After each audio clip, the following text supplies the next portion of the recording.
Bismillahirrahmanirrahim. Gimana cara kita membangun hubungan dengan Allah Subhanahu wa taala supaya ketika kita berdoa itu cepat diijabah oleh Allah. Supaya ketika kita ada masalah cepat dapat pertolongan dari Allah. Supaya ketika kita dalam kesulitan Allah segera menurunkan keajaiban dan jalan keluar. Dianalogikan dengan 4G. Dalam bahasa lain tuh bisa dibilang ini adalah wasilah. Gimana cara membangun wasilah antara kita kepada Allah Subhanahu wa taala sehingga aksesnya cepat. Sehingga loadingnya cepat. Makin berat masalah kita, bukan semakin lambat loadingnya, harusnya semakin cepat. Karena ketika masalah kita berat kan kita butuh pertolongan lebih segera ya, gak bisa ditunda. Nah, gimana cara membangun wasilah atau akses itu kepada Allah Subhanahu wa taala bahkan lebih daripada 4G. Sebelum itu saya pengen nyampein beberapa contoh kisah orang yang punya 4G ke Allah, yang punya wasilah yang bagus kepada Allah Subhanahu wa taala sehingga ketika mereka butuh Allah, Allah segera menurunkan pertolongan dan keajaiban dalam hidup mereka. Salah satunya adalah cerita Ibrahim bin Adham. Kita tahu Ibrahim bin Adham ini salah satu tokoh tasawuf yang dikenal di antara para ulama bukan dengan keilmuannya, bukan dengan hafalan hadis-hadisnya, bukan dengan fikihnya, tapi dengan kedekatannya kepada Allah dan diijabahnya doa dia. Ini Ibrahim bin Adham. Secara status Ibrahim bin Adham ini emang orang miskin, bahkan bisa dibilang fakir. Tapi secara realitas kalau kita baca kisah beliau nggak pernah kekurangan. Beliau nggak pernah kesulitan. Miskin hartanya, hampir dibilang nggak punya aset, nggak punya tabungan, tapi pengen apa aja Allah kabulkan. Mirip dengan Uwais Al-Qarani di zaman tabi'in. Emang orang miskin dari desa Qaran Yaman, tapi Uwais Al-Qarani ini selalu dimudahin sama Allah dalam setiap urusannya. Jadi kesimpulannya dari sini kita jadi tahu yang paling kita butuhin dalam hidup itu bukan berlimpah harta. Yang paling kita butuhin dalam hidup itu bukan banyaknya aset. Walaupun itu baik dan itu sesuatu yang perlu disyukuri, bukan dihindari. Dan kalau perlu kita perjuangkan. Tapi itu bukan yang paling kita butuhin dalam hidup. Bukan banyak teman. Walaupun banyak teman itu justru kebaikan. Dan seorang muslim itu emang harus bermuamalah, harus terbuka, harus banyak teman, banyak sahabat, banyak pengikut kalau perlu. Tapi bukan itu nomor satunya. Karena kalau kita punya banyak harta, tapi Allah Subhanahu wa taala tidak memberikan kita kebaikan di dalamnya, maka harta itu tidak memberi manfaat apa-apa buat kita. Malah banyak banget orang yang dengan harta yang bertambah juga masalahnya. Bertambah harta, bertambah konflik keluarga. Bertambah harta, bertambah banyak musuhnya. Bertambah harta, bertambah banyak yang ilfil sama dia. Yang lebih parah lagi, bertambah harta, bertambah jauh dia dari Allah Subhanahu wa taala. Jadi ada dua kondisi nih. Ada orang yang minta harta karena dia salah paham, dia pikir kalau banyak harta itu hidupnya jadi mudah. Tapi biasanya kalau dia nggak hati-hati dengan bertambah harta, dia bertambah jauh dari Allah karena mulai lalai. Kalau tadi ketika hartanya sedikit, dia nggak bisa lalai. Kenapa? Nggak ada fasilitas, nggak ada modal. Mau lalai gimana? Mau jalan nggak punya modal, akhirnya di rumah aja. Mau entertain diri nggak punya modal, akhirnya entertain biasa-biasa aja di rumah. Paling minum teh di belakang sambil ngelihat anak-anak main. Itu entertain dia karena nggak cukup modal. Tapi buat yang udah modalnya lebih kan nggak cukup entertainnya cuma minum teh kan. Buat orang yang punya harta lebih, masa kita malam mingguan cuma minum teh? Masa kita lagi liburan cuman di dalam kota aja gak kemana-mana. Kenapa? Karena dia ngerasa bisa ngelakuin yang lebih dari itu. Sehingga dengan tambah harta, kalau gak hati-hati malah tambah jauh dari Allah. Dia mengentertain dirinya, dia mulai melakukan hal-hal yang sia-sia. Dia mulai mengeluarkan hartanya di jalan-jalan yang bukan Allah ridhoi, sampai mulai judi segala macam kan. Karena ngerasa dia punya uang dan tidak masalah kalau rugi-rugi dikit lah, orang tabungan saya masih banyak. Mulailah dia ke Singapura, ke Hong Kong, ke tempat-tempat yang walaupun bukan ke kotanya yang kita permasalahin, ke beberapa spot atau tempatnya. Ini dia minta harta banyak nih. Ternyata harta itu tidak ngasih dia kenyamanan hidup. Belum lagi nanti dengan kehidupan lifestyle-nya yang udah berubah, rumah tangganya udah gak nyaman. Saya punya teman yang pernah ngerasain yang kayak gitu beberapa orang dan curhat. Alhamdulillahnya udah hijrah sekarang. Dia ngerasa, kenapa ya uang saya banyak, berlimpah, bisnis saya lancar, kok saya kayak jauh gitu dari anak. Hampir saya gak pernah duduk bareng dengan anak, gak pernah dengerin mereka curhat, gak pernah nemenin anak saya main, bahkan nganterin sekolah atau jemput sekolah aja jarang. Saya pikir dengan memfasilitasi kebutuhan anak saya berarti saya udah sayang sama dia. Udah ada mobil pribadi khusus buat istri, buat anak, ada 3 anak masing-masing 1 mobil. Dengan alasan yang masih logis. Kalau 1 mobil bertiga nggak efektif karena sekolahnya jauh-jauh, takut telat. Belum lagi nanti pulang sekolahnya beda waktu, kan nggak nyaman. Akhirnya dikasihlah 3 mobil dan itu logis sebetulnya. Dengan 3 driver. Bayar sekolah yang paling mahal. Kemudian di rumah masing-masing kamar tuh ada entertainnya dengan layar besar, layar datar gede dan segala macam, ada game segala macam. Pokoknya kehidupannya tuh udah sangat terfasilitasi, tapi kok nggak happy. Mungkin mereka nggak ngeluh masalah kurang makan, nggak ngeluh masalah kurang biaya, tapi mengeluh kurang sentuhan dari orang tua. Dia ngerasain itu. Karena semakin dia sukses, jaringan dia semakin luas, terus kerjaan dia semakin banyak, deadline-nya makin banyak yang mengepres dia, bikin dia benar-benar dalam keadaan stres tinggi. Belum lagi nanti tuntutan entertainnya lebih besar karena teman-temannya berharap ke dia. Kayak misalnya kita ada duit, pasti teman kita pengen ditraktirin. Kalau kita nggak punya duit, nggak ada yang ngajak kita karena nggak bakalan ditraktirin. Jadi diam aja di rumah kan ya. Kalau misalnya dianggap kita sukses, kapan nih makan-makan, kan suka gitu tuh. Kita baru dapat job nih, atau baru diterima kerja, atau baru selesai bisnis. Kapan nih makan-makan? Dan itu hal yang sangat wajar, natural terjadi. Sehingga keluar rumah pagi, pulang sore, malam harus keluar lagi buat entertain tamu, segala macam. Dia punya beberapa Ferrari. Kadang-kadang balapan lagi, malam minggu balapan. Gak bahagia. Sampai akhirnya dia banting setir, dia tinggalkan semua itu, bahkan dia suka main ke Alexis dulu tuh. Dia bilang 1 malam tuh, bohong kalau orang bilang di sana biasa-biasa aja. Saya 1 malam ngabisin di situ 150 juta, Ustaz. 150 juta 1 malam. Ini kata dia ya, bukan kata saya. Ya saya mah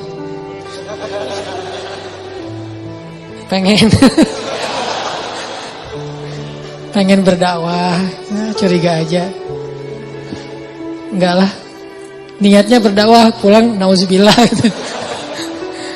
Dia 150 juta semalam menghabiskan di sana, dan dia tahu beberapa orang tamu-tamunya yang dibawa ke sana tuh.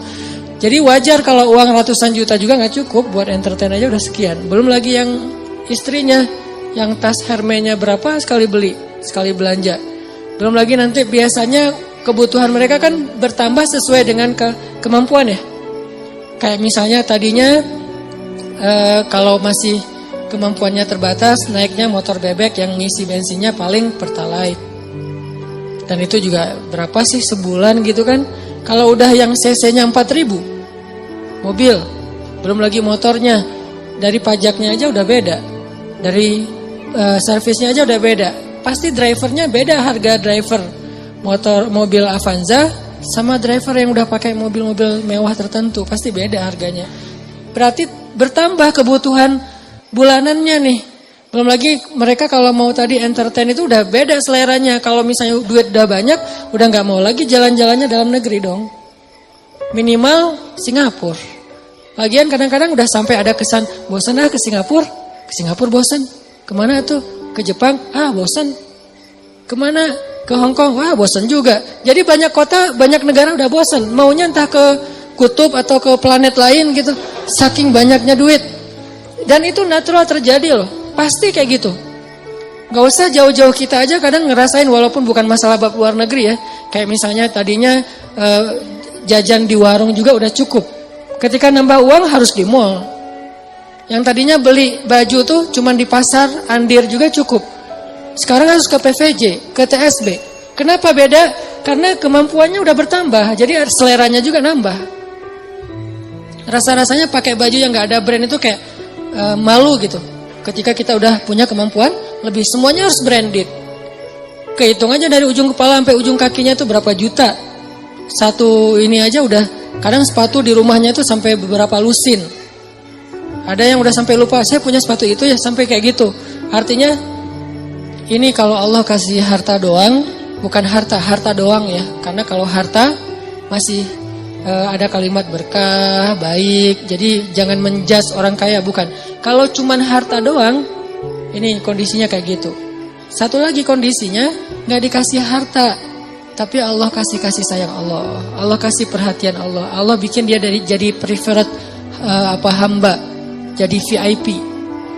Dia mungkin gak punya harta, tapi ketika dia butuh ada aja. Allah ngasih dia kebaikan sesuai dengan kebutuhan dia.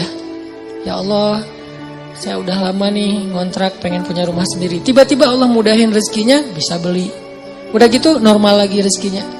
Ya Allah, kayaknya saya butuh kendaraan biar lebih nyaman dalam beraktivitas. Biar lebih nyaman saya ngelakuin kegiatan-kegiatan sosial.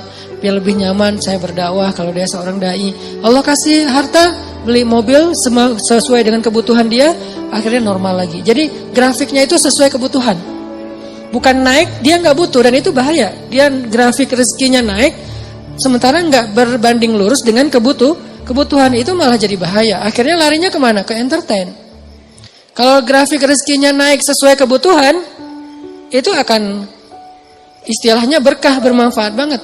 Kayak misalnya tiba-tiba dia dikasih rezeki karena emang bentar lagi anaknya mau sakit. Sebelumnya Allah udah siapin. Tiba-tiba dapat beberapa usaha, proyek dan segala macam, dapat untung, anaknya sakit. Jangan langsung suudzon sama Allah. Kayaknya nggak bisa nih saya dapat uang sedikit langsung dikasih ujian. Bukan. Allah kasih rezeki itu karena Allah udah tahu anak kita mau sakit. Disiapin dulu. Jangan dibalik. Giliran saya ada rezeki sakit, inilah itulah segala macam, kayak nggak bisa aja saya pegang duit. Bukan, kebalik. Kalau Allah nggak takdirkan anaknya sakit, mungkin nggak ada rezeki sebelumnya. Jadi Allah siapin dia biar dia nggak panik. Karena Allah tahu batas kuota iman dia tuh, Allah tahu. Ada orang yang imannya dikasih ujian dulu baru dikasih pertolongan. Ada yang Allah imannya dikasih pertolongan dulu baru dikasih ujian. Kan beda-beda nih. Nah kita nggak tahu. Kadang kita ngerasain disiapin dulu sama Allah baru dikasih ujian. Kadang-kadang juga dikasih ujian dulu baru dikasih pertolongan. Kadang-kadang nggak dikasih ujian aja ngeluh. Nah ini lebih parah lagi nih. Nah kadang kondisinya kayak tadi, kita disiapin dulu sama Allah, dimudahin dulu urusan-urusan kita, dilancarkan dulu rezeki kita, baru dikasih ujian. Kenapa kok tetap dikasih ujian? Karena Allah pengen ngelihat kita masih believe nggak sama Allah, masih keep the faith nggak, masih berdoa nggak kepada Allah walaupun rezeki kita udah cukup nih untuk ngatasin masalah kita. Akhirnya kita pakai rezeki itu. Dan Allah pengen nguji juga, kira-kira kita berat nggak nih dengan ujian itu ketika Allah sudah memberi kita rezeki. Dapat uang misalnya, baru kemarin ada project gitu dapat 100 juta.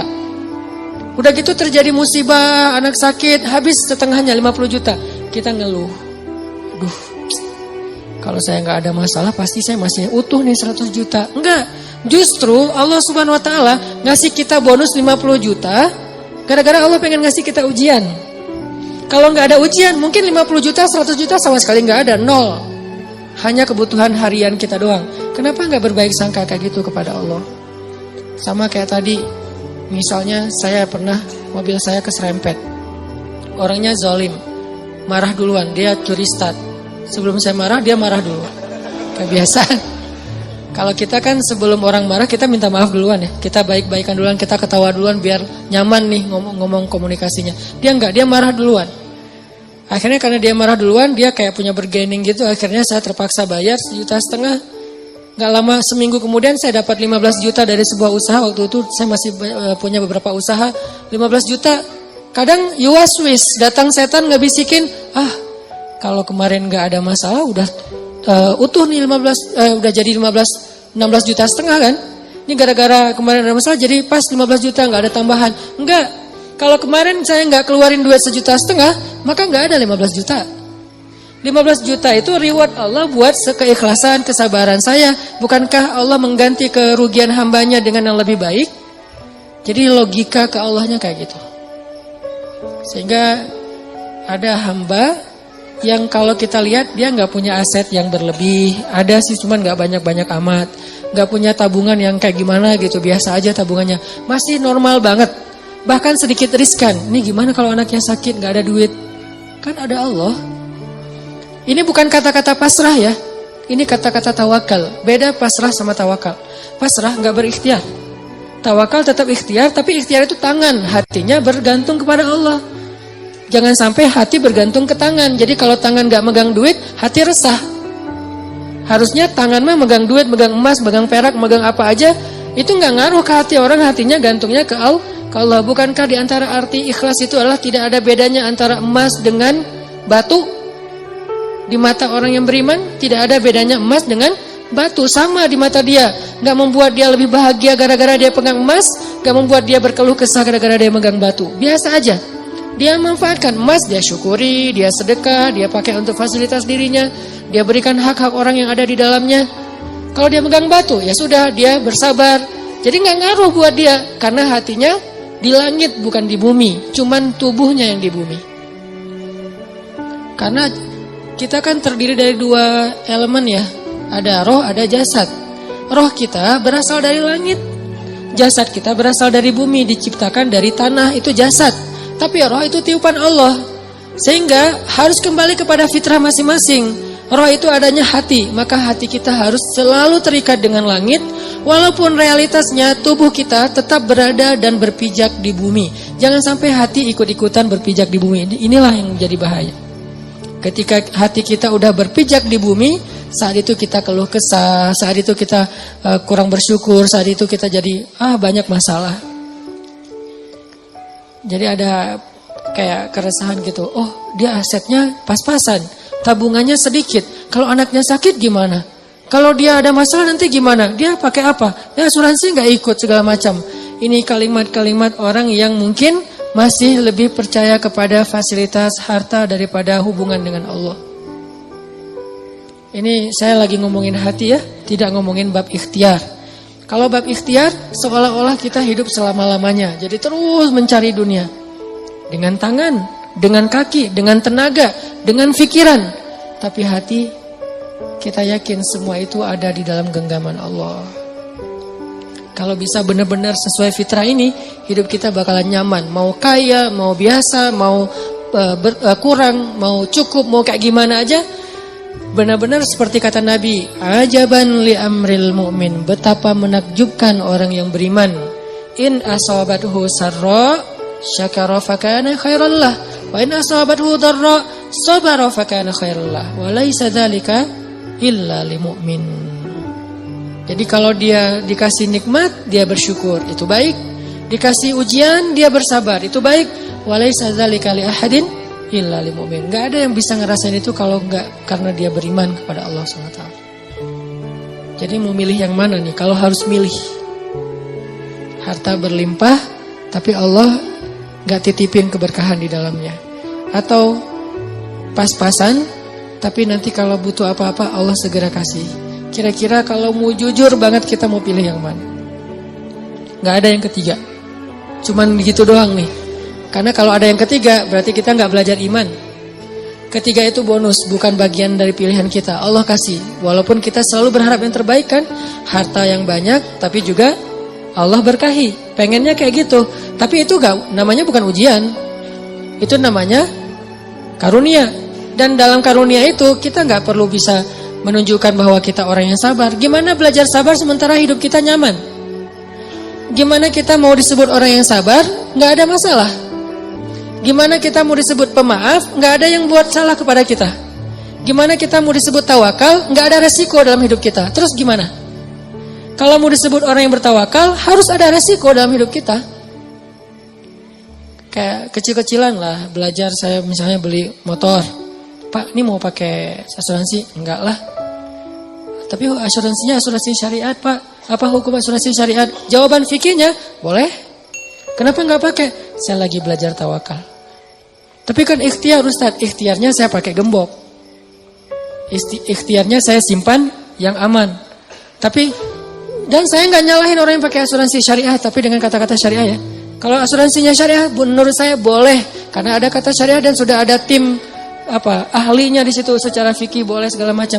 Tapi saya nggak jadi belajar tawakal menurut saya. Jadi nggak bergantung ke Allah. Jadi pas keluar jalan tuh, mobil saya kalau keserempet juga tinggal klaim. Doanya kadang-kadang lupa, sering lupa malah. Tapi kalau nggak ada asuransi, mobil baru nih. Gak ada asuransi. Bismillahirrahmanirrahim. La haula wala quwata illa billah. Subhanallazi sakharana. Ini untuk saya ya. Ini bukan fatwa. Ini lebih ke semangat saya pribadi. Dan itu berasa banget. Dan ternyata benar. Doa itu ajaib banget. Udah baca doa masih kecelakaan. Kan diganti nanti seminggu kemudian. Kenapa kita harus suudzon sama Allah? Gak ada ruang buat suudzon kepada Allah. Gak ada ruang. Kalau kita mukmin, gak ada sia-sia kita baca doa. Udah baca doa masih kecelakaan. Enggak, tetap aja ada alasan-alasan hikmah yang bikin kita tetap ridho dengan ketentuan Allah. Dan tetap melanjutkan kebaikan itu. Enggak jadi pundung, saya enggak mau doa lagi ternyata enggak ngaruh, mending saya pakai asuransi aja. Enggak, kalau mau pakai asuransi silakan, tapi doa jangan berkurang. Kalau gara-gara asuransi doa berkurang, tinggalkan asuransi. Tapi kalau dengan asuransi doa tidak berkurang, lanjutkan. Cuman kalau saya pribadi, sampai saat ini belum dapat hidayah. Belum. Rumah, kendaraan, sekolah, kesehatan. Ya, nanti kalau saya butuh, ya Allah, saya lagi butuh nih, Allah kasih.